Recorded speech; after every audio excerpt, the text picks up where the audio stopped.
அடியனுடைய சிற்றுரைய ஆரம்பிக்கிறேன்.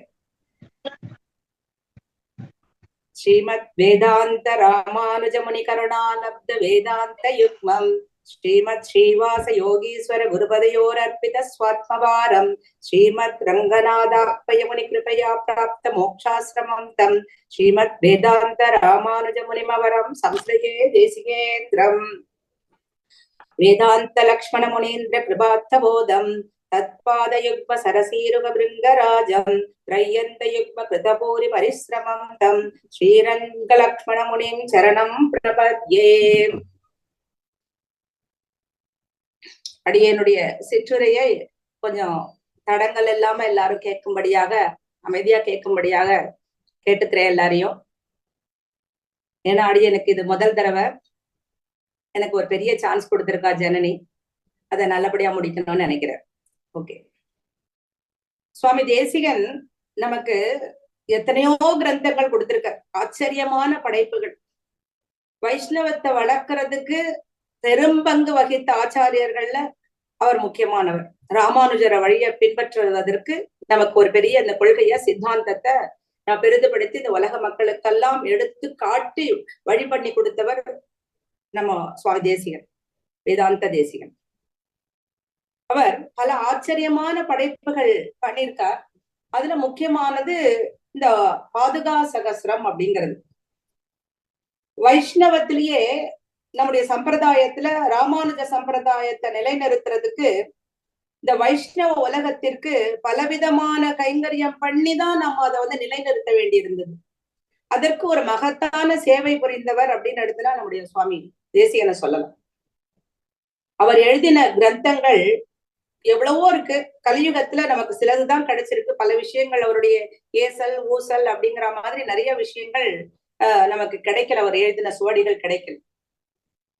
உலகத்துல கலியுகத்துல நம்ம எத்தனையோ பாபம் பண்றோம், கணக்கில்லாத பாபம். பாபம்னா என்ன அர்த்தம்?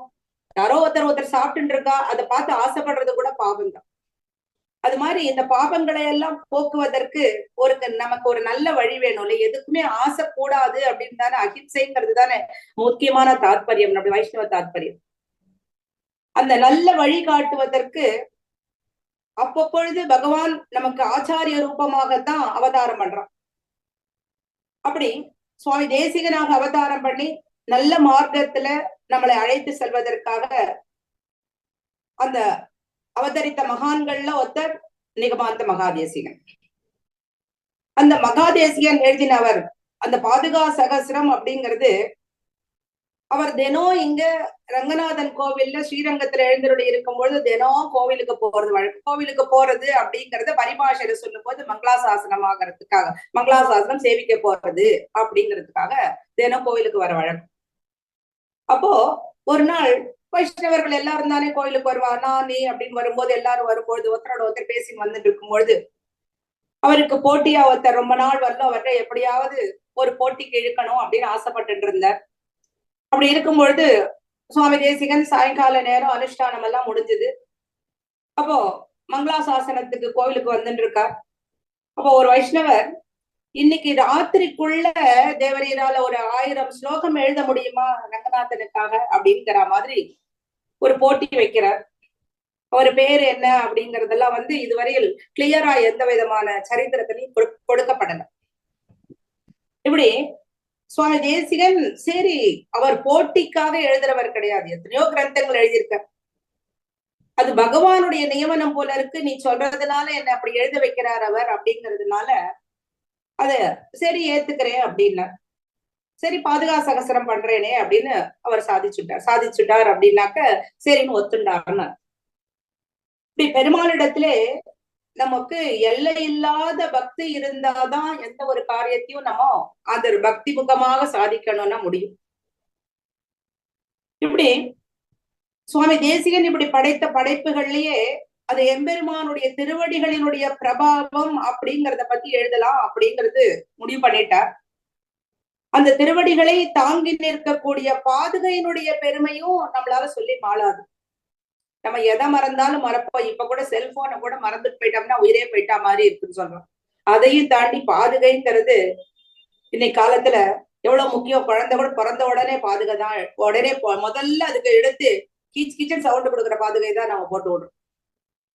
அது மாதிரி அந்த பாதுகையினுடைய பெருமை அப்படின்னு வரும்பொழுது எம்பெருமானுக்கு அது பாதுகையை சாத்தி அனுபவிக்கிறார் சுவாமி தேசிகன்.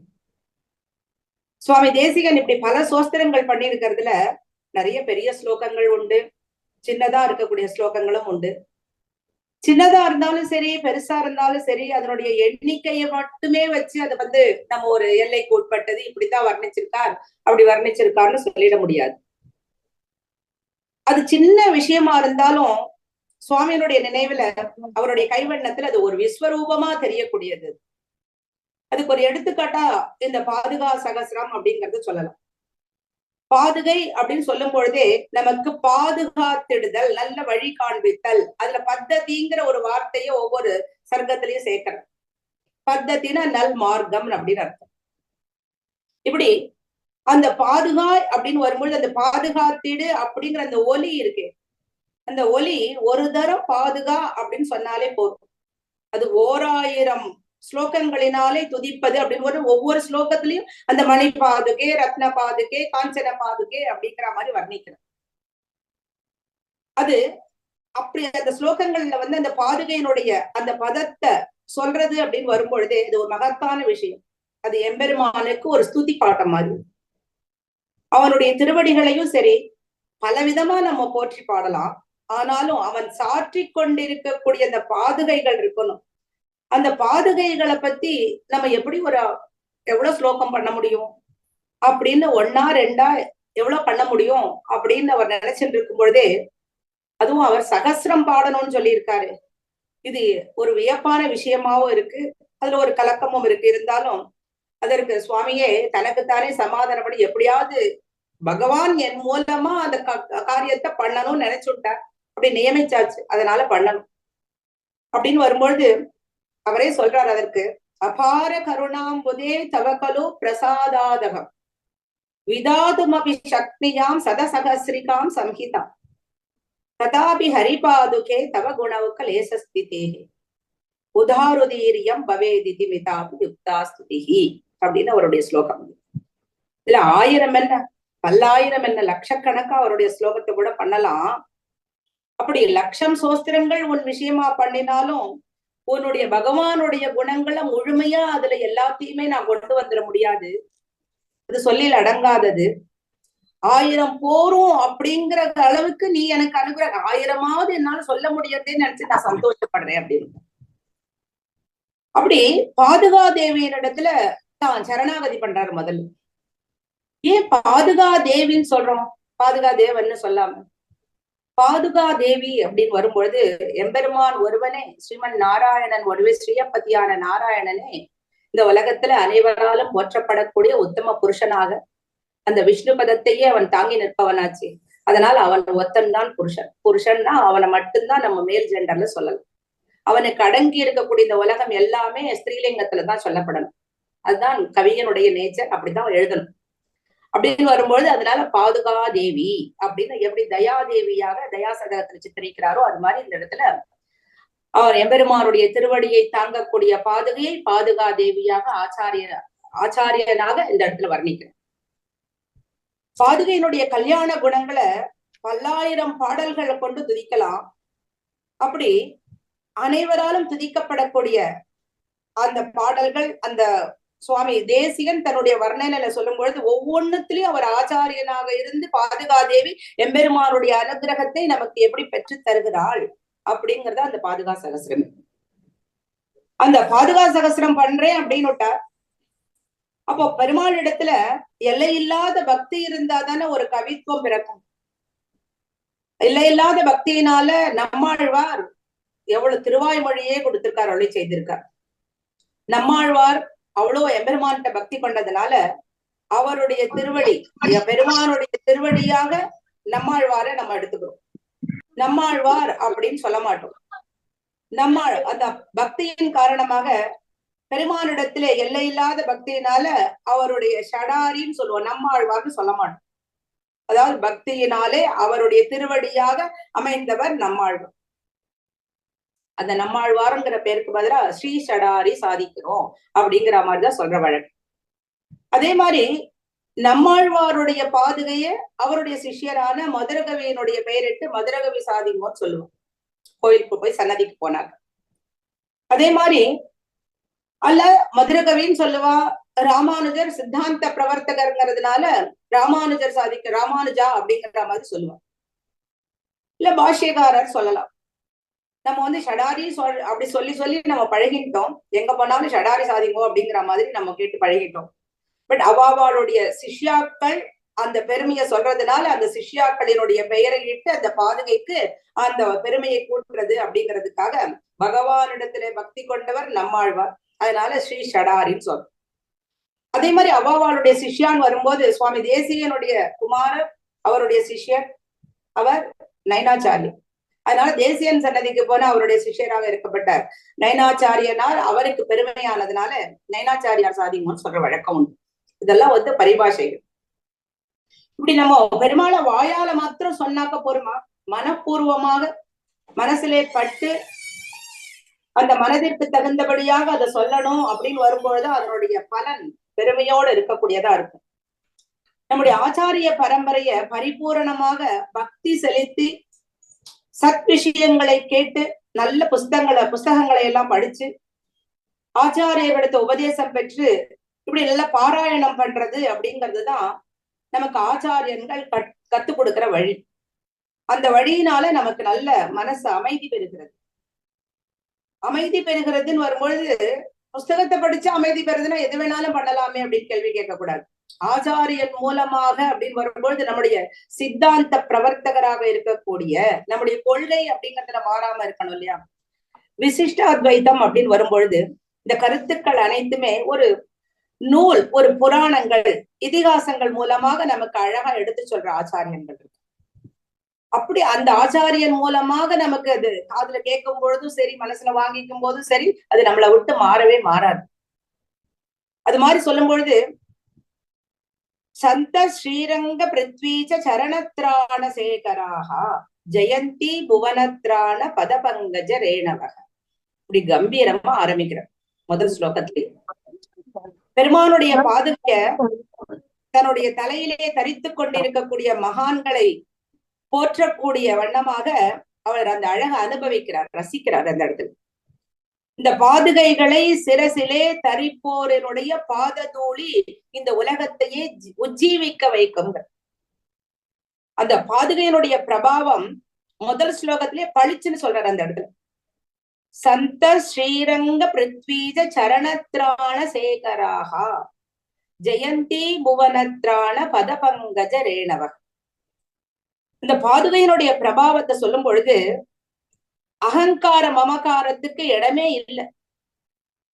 இப்படிப்பட்ட அந்த நூல் இல்லைன்னா அந்த நம்மளுடைய சித்தாந்தங்கள் அப்படின்னு வரும்பொழுது நமக்கு அந்த அளவுக்கு இன்னி வரையில் அதை கொண்டு வந்து கொடுத்திருக்காருன்னா அந்த நூலினுடைய பெருமை தானே, கிரந்தங்களுடைய பெருமை தானே. இப்படி பெருமாளுடைய சங்கல்பத்தினாலே எம்பெருமான் அப்படி அந்த திருவடியை பாடுவதற்காக ஆரம்பிக்கும் பொழுது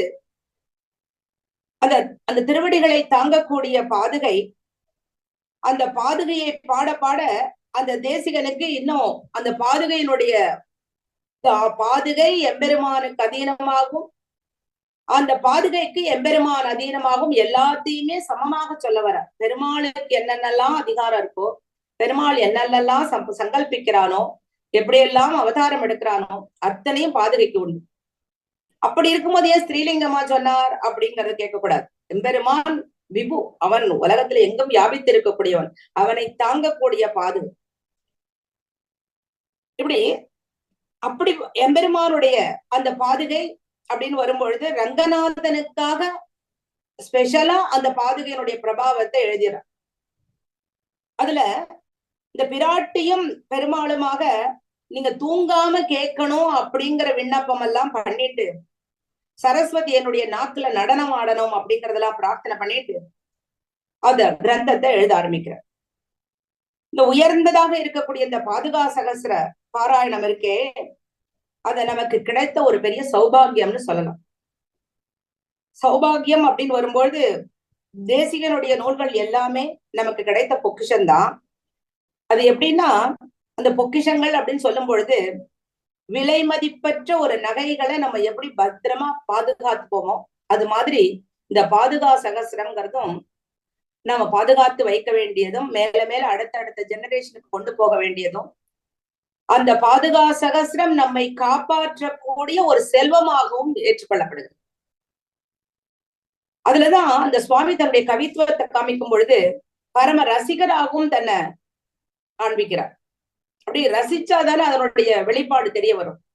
அப்படின்னு வரும் பொழுது ஒரு பரம ரசிகரா இருந்தாதான், ஒரு காஞ்சு போன விஷயமா இருந்தாலும் அது ரசிகத்தன்மையோட சொல்லும் பொழுது அது தளிர்விட்டு நல்லா துளிர் விட்டு மரமாக முடியும். அது மாதிரி ஒரு காய்ந்து போன மரத்தை அவர் பாடல, ஆனாலும் கூட அப்படி இருந்தாலும் காய்ந்த மரமாக இருந்தா கூட அது துளிர் விட்டு மலரும்படியாக பண்ணி ரசிக்க செய்து ஒரு நொந்தவனையும் அரவணைத்து அறிவு தரக்கூடிய விஷயமா அமைந்திருக்கிறது இந்த பாதுகா சகசிரங்கள். அப்படிப்பட்ட ஒரு ரசிகத்தன்மை உள்ளவர் சுவாமி தேசிகன். அதே போல சுவாமி தேசிகனுடைய ரசிகை தன்மை அப்படின்னு வரும் பொழுது அவர் கண்ணனா பாவிச்சு எழுதுறார், எம்பெருமான ராமனா பாவிச்சு எழுதுறார். இப்படி கண்ணனா பாவிச்சு எழுதும் பொழுது ராசலீலைகள்லாம் பண்ணினார். அந்த ராசலீலைகளுக்கெல்லாம் கோபஸ்திரீகளாக அந்த அனுபவத்தை கொடுத்து தானே அத ரசிக்கிறார். இப்படி அமிர்தமயமாக இருக்கக்கூடிய அந்த பாதுகா சகசிரம் அப்படின்னு வரும் பொழுது அந்த கோபஸ்திரீகளுக்கெல்லாம் அந்த அனுபவத்தை கொடுக்கும் பொழுது பிற்காலத்துல கோகுலத்தை விட்டுட்டு அவர் திரும்பி வரவே இல்லை. கோபஸ்திரீகள் எல்லாம் விட்டுட்டு கிளம்பி போயிட்டார். துவாரகையில இருந்து கோகுலம் போயிட்டு திரும்பி வரல. அதுக்கு காரணம் கேட்கும் பொழுது பிரம்மலோக அனுபவத்தை அவரவர்களுக்கு நான் இங்கேயே கொடுத்திருக்கேன், அதனால மாம் தியாயந்தக அப்படின்னு சொல்லும் பொழுது என்ன தியானம் பண்ணுங்கோ அப்படின்னு சொல்லிட்டு போயிட்டார். அப்படி தியானம் பண்ணுங்கோ அப்படின்னாக்க எப்படி பண்ண முடியும்? ஒரு ஆச்சாரிய முகமாக எம்பெருமானை நம்ம தியானம் பண்ண முடியும். ஆச்சாரியனாக பாதுகா சகசிரத்துல இந்த பாதுகைகளை ஆச்சாரியனாக நியமித்துதான் சுவாமி தேசிகன் இதுல நமக்கு முழுக்க முழுக்க நமக்கு காட்டியிருக்க. இப்படி இந்த பாதுகா சகசிரத்தை ஒரு மரத்தாலான ஒரு பாதுகை தானே அப்படின்னு நினைக்க கூடாது. அந்த பெருமாளையே பெரியவராக்கக்கூடிய அந்த பாதுகை அப்படின்னு வரும் பொழுது அந்த எம்பெருமானே தாங்கக்கூடியவளா இருக்கிறாள். அதை போற்றி புகழ்ந்து பாடுறாரு இதுல. அதே மாதிரி அது எப்படின்னா, ஒரு வாமனனா வந்தவன் வளர்ந்து திருவிக்கிரமனாக இந்த உலக அளந்தான் இல்லையா, அது மாதிரி அந்த ஒரு திருவடியை எப்போ மேல உயர்த்தி தூக்கினானோ அப்போ அந்த வாமனுடைய சிறிய பாதம் வளர்ந்து பெரிதானது. அப்போ அந்த பாதுகையும் வளர்ந்ததா அப்படிங்கிற ஒரு கேள்வி எழலாம். அது இந்த இடத்துல சாதிச்சு சொல்ல வர விஷயமா சொல்லும் பொழுது தத் விஷ்ணோஹோ பரமம் பதம் அப்படின்னு அந்த ஸ்ருதிக்கு தகுந்தபடி சுவாமி தேசிகன் அந்த தத் விஷ்ணோ பரமம் பதத்திர யுகலம்னு பாதுகா சகசிரத்திலேயே சாதிக்கிறார். தத் விஷ்ணோ பரமம் பதத்திர யுகலம் திரையந்த பரியந்தகம் சிந்தாதீத விபோதிகம் விதரது ஸ்ரேயாம்சி பூயாம்சி நகங்கிற ஒரு ஸ்லோகத்தில். அதாவது எம்பெருமானுடைய உயர்ந்ததான அந்த பதத்தை நித்திய சூரிகள் எல்லாம் சேவிக்கின்றார்கள், பலரும் பல்லாண்டு பாடுறாங்க.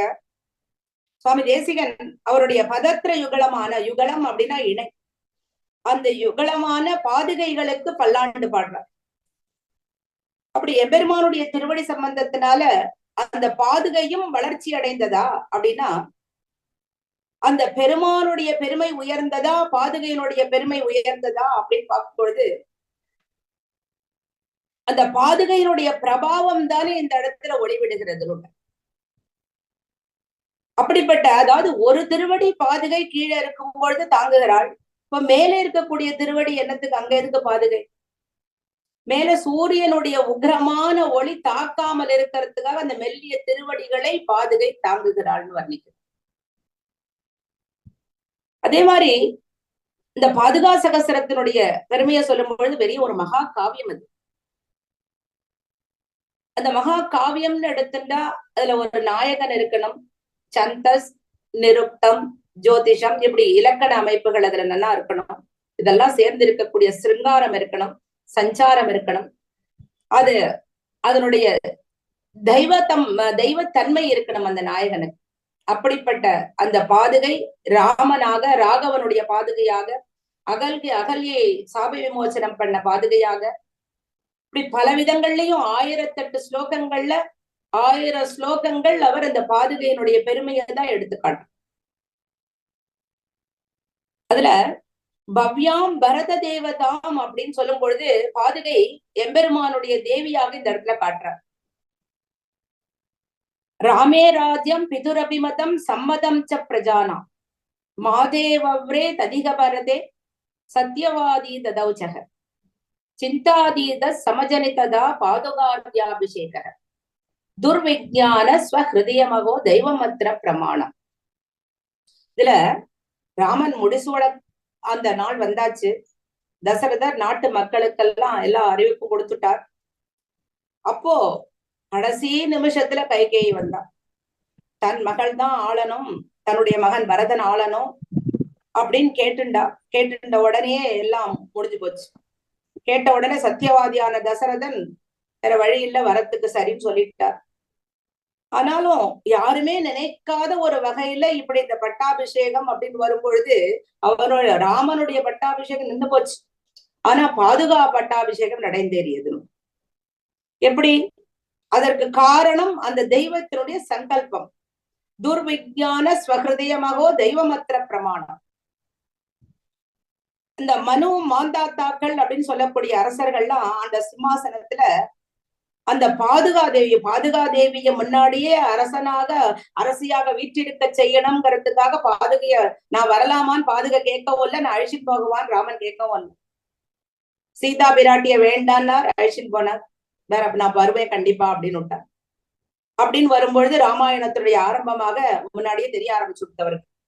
இந்த பாதுகா தேவியனுடைய பெருமையை சொல்லும் பொழுது பின்னாடி இவன் நமக்கு பதிலா வந்து அரசாளனுமே, அதனால நான் வரவான்னு கேட்கறதுக்கு முன்னாடி போய் நின்னுட்டேன். அப்படிப்பட்ட பாதுகா தேவியினுடைய பெருமையை சொல்லும் பொழுது எம்பெருமானுடைய திருவுள்ளமே அந்த பாதுகா தேவியே அந்த சிங்காசனத்துல அமர செய்யணும் அப்படிங்கிற அந்த பெருமையை சொல்லும் பொழுது பாதுகையே உபாயம் என்று சொல்லக்கூடிய விஷயமா தன்னுடைய ஸ்தானத்துல பாதுகையை வைக்கிறார். அந்த அதே மாதிரி அதுலயே பரவித்யை அப்படின்னா எம்பெருமானுக்கு சமமாக பாதுகையை சொல்றான். அது எப்படின்னா ஜீவாத்மாக்களை எல்லாம் கடத்தேத்தி எம்பெருமானுடைய திருவடி சம்பந்தத்தை ஏற்படுத்தி கொடுக்கக்கூடியவள் பாதுகாதேவி. எம்பெருமான் நிகிரகம் பண்ணக்கூடியவன். ஒரு சின்ன விஷயம் பண்ணா கூட நம்ம தப்பு பண்ணிட்டு தண்டனை கொடுப்பான். எப்படி ஆசிரியன் அப்படின்னு வரும்பொழுது அவள்கிட்ட பயந்து நடக்கிறோமோ அது மாதிரி ஏதாவது ஒரு தப்பு பண்ணாம இருக்கணும் அப்படின்னு குழந்தை சமயத்திலயும் சரி, அதுக்கு மேல அடுத்த ஸ்டேஜ்ல நம்ம வரும்பொழுதும் ஒரு டீச்சர் கிட்ட இன்னைக்கு என்ன பயமோ தெரியலையே, என்ன ஹோம்ஒர்க் ஒழுங்கா பண்ணிருக்கோமா என்னன்னு தெரியலையே அப்படின்னு ஒரு பயம் இருக்கும் நமக்கு. அப்பா அம்மா கிட்ட இருக்கிற பயத்தை விட ஆச்சாரியன்ட்ட ஒரு பயம் அதிகமா இருக்கும். ஆச்சாரியன் கிட்ட இருக்கிற பயத்தை பாதுகாதேவி ஆச்சாரியனாக இருந்து நல்வழிப்படுத்துறதுனால பாங்கல்லராகிலும் திருத்தி பணிகொள்ள வல்ல பாதுகைங்கிற மாதிரி அந்த பద్ధதியில சொல்லும் பொழுது நம்ம எம்பெருமான் கிட்ட பயப்படாம வா அப்படின்னு கூட்டின்னு போற அந்த நல் வழியை காட்டக்கூடியவளாக காண்பிக்கிறார்கள். இப்படி அந்த பரவித்யை அப்படின்னா அந்த சம்பந்தத்தை ஏற்படுத்தி கொடுப்பவளாக இருப்பவள் பாதுகாதேவி. இப்படி எத்தனையோ விதமா அந்த பாதுகையை அனுபவிக்கிறார்.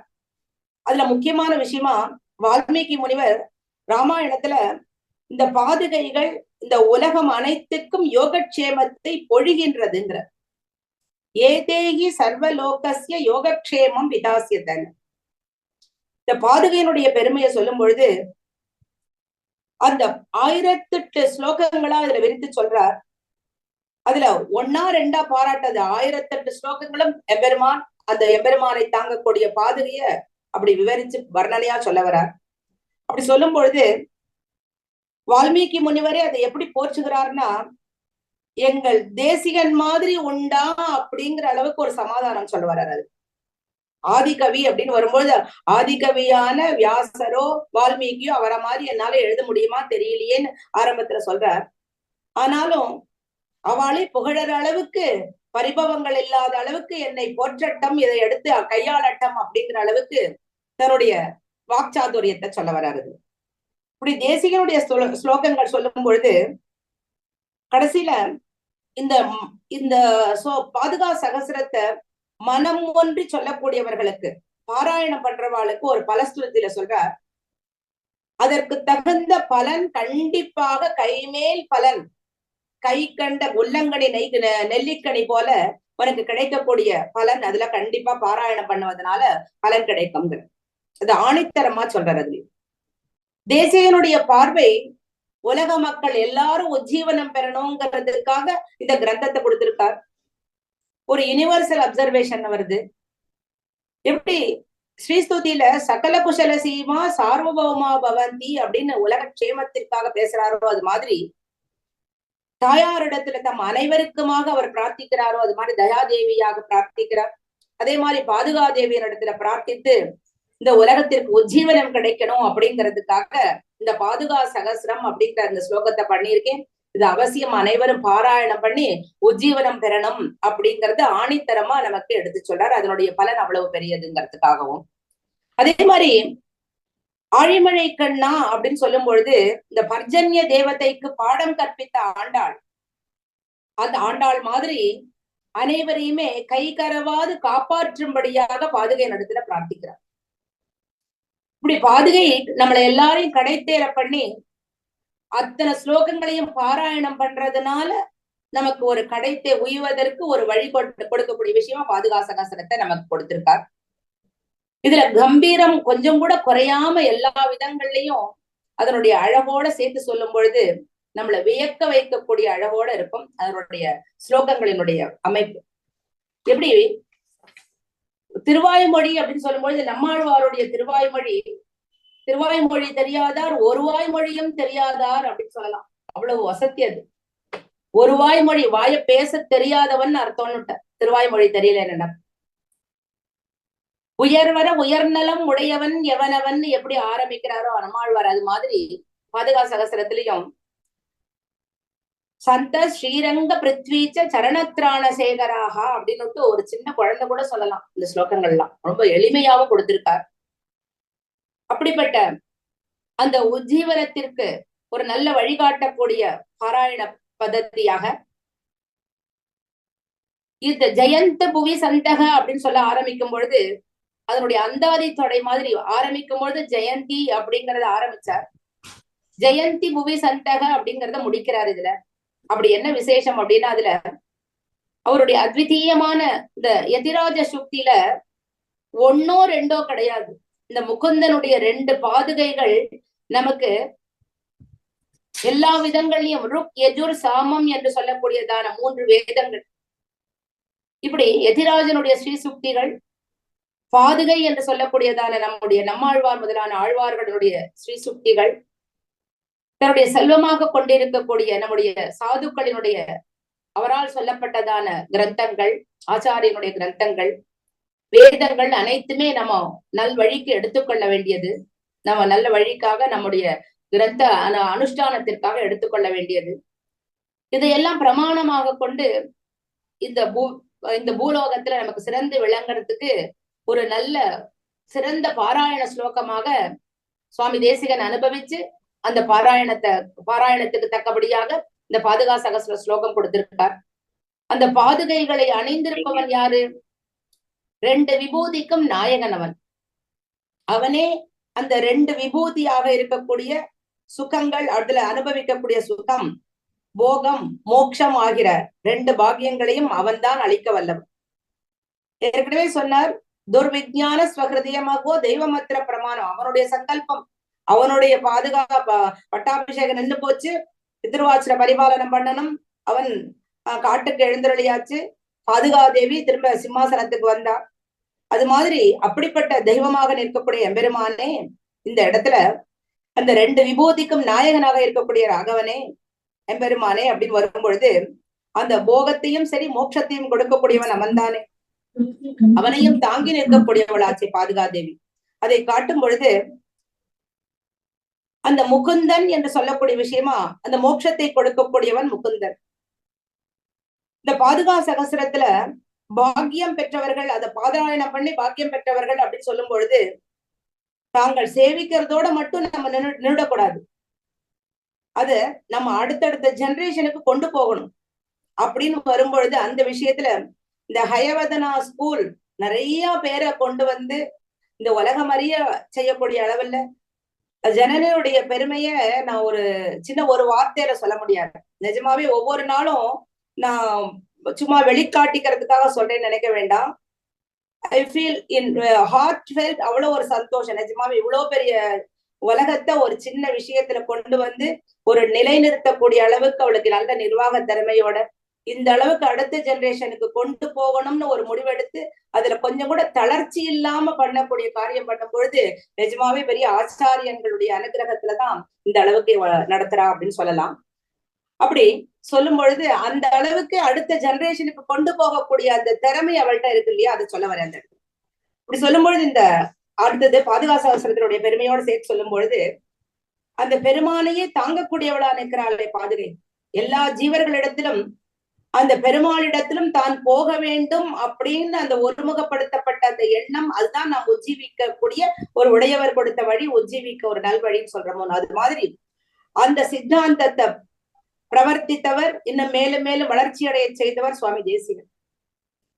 இப்படி காவிய நாயகனாகவும் அந்த ஆச்சாரிய பரம்பரையில நடுநாயகமாக திகழக்கூடிய ராமானுஜரை பின்பற்றி அதுல தன்னை சாற்றிக் கொள்ள அப்படின்னு வரும்பொழுது பாதுகையை சாற்றிக் கொண்டு சுவாமி தேசிகன் எப்படி எம்பெருமான வர்ணிக்கிறாரோ அது மாதிரி ராமானுசருக்கு ஒரு பாதுகையாக இருந்து எல்லா விதங்களிலும் கைங்கரியம் பண்ணக்கூடிய அந்த பேரு அப்படின்னு வரும்பொழுது பாஷ்யக்காரருக்கு தன்னுடைய ஆச்சாரியனுக்கு ஏற்றம் கொடுத்தவரும் சரி, அவருடைய டைரக்ட் ஆச்சாரியன்னு சொல்ல வரலன்னா அப்படி நம்முடைய சித்தாந்த பிரவர்த்தகர்களுக்கு எல்லாம் அவ்வளவு ஏற்றம் கொடுத்தவர் அவர். அதுதான் அந்த பாதுகையினுடைய பெருமையா சொல்லும் பொழுது சுவாமி தேசிகன் பல விதங்கள்லயும் திரும்ப அதுல சொல்லும் பொழுது கடைசியில முடிக்கும் பொழுது சுனாலீடா காமம் பவத்து சுரசந்தோர் பகவதிங்கிற இந்த பாதுகையினுடைய பெருமையை சொல்லும் பொழுது ஒரு கங்கைக்கு உண்டான பெருமை எப்படி வந்தது? கங்கை எம்பெருமானுடைய திருவடியிலிருந்து உண்டானவள். அந்த கங்கை ஜலத்தை ஒரு நாய் குடிச்சதுன்னாக்க எந்த விதமான குறையும் வந்துடாது, கங்கைக்கு குறை வந்துடாது. அது மாதிரி உன்னுடைய சோஸ்திரம் அப்படின்னு வரும்பொழுது உன்னை என்னுடைய நாக்குனால நான் வர்ணிச்சதுனால உன்னுடைய எந்த விதமான குறையும் எனக்கு பெரிய ஆதிகவியான வால்மீகி முனிவர் மாதிரியோ வியாசர் மாதிரியோ என்னால அந்த பெருமையை சொல்ல முடியல அப்படின்னாலும் எனக்கு தெரிஞ்ச அளவுக்கு சொல்றேன் அப்படின்னு வரும்பொழுது அந்த சோஸ்திரம் பண்ணினா அந்த பாதுகையினுடைய எந்த விதத்திலையும் அந்த குறை இல்லாத இந்த உலக ஜீவர்களுக்கெல்லாம் ஒரு நற்கதி கிடைக்கும் அப்படிங்கிறதுனால இந்த பாதுகை அப்படிங்கிற அந்த பாதுகை இணைகளை நான் உலகத்திற்கு எடுத்துக்காட்டக்கூடிய விஷயமா பாதுகா சகஸ்திரம் கொடுக்கிறேன் அப்படின்னு இந்த பாராயண முறையில நமக்கு ரொம்ப எளிமையா எடுத்து கிரந்தத்தை கொடுத்திருக்கார். அப்படிப்பட்ட அந்த பாதுகைய சோஸ்திரம் பண்றதுனால நமக்கு இன்னும் மேலும் மேலும் வளர்ச்சியும், அதற்கு மேல எம்பெருமானிடத்துல இன்னும் பக்தியும், ஆச்சாரியனுடைய அனுகிரகமும், ஸ்ரீரங்க திவ்ய தம்பதிகளினுடைய கடாட்சமும் நிறைய மேலும் மேலும் வளர்க என்று சொல்லி இந்த என்னுடைய சிற்றுரையை முடித்துக் கொள்கிறேன். நன்றி, வணக்கம். தேங்க்யூ மாமி, ரொம்ப நல்லா இருந்தது. அதுக்குள்ள முடிச்சிட்டீங்களேன்னு இருக்கு, இன்னும் கேட்டுட்டே இருக்கலாம் போல இருக்கு. நாளைக்கு திருப்பி மாமி தொடர்வா. இந்த மாதிரிதான் எல்லாருக்கும் இருக்கும், நிறைய விஷயங்கள் தெரிஞ்சுட்டோம் மாமி நீங்க சொல்றதுனால. எல்லாருக்கும் தெரியாதவாளுக்கும் தெரிஞ்சவாளும் இருப்பா இதுல, ஆனா என்ன மாதிரி தெரியாதவாளுக்கும் உங்க மூலமா நிறைய தெரிஞ்சுட்டோம் மாமி. இதே மாதிரி நாளைக்கும் சொல்லணும், அப்பப்போ எங்களுக்கு நீங்க இதே மாதிரி சொல்லணும் மாமி. Thank you so much. Thank you, mommy. Thank you, ma'am. Thanks, Thank you. mom.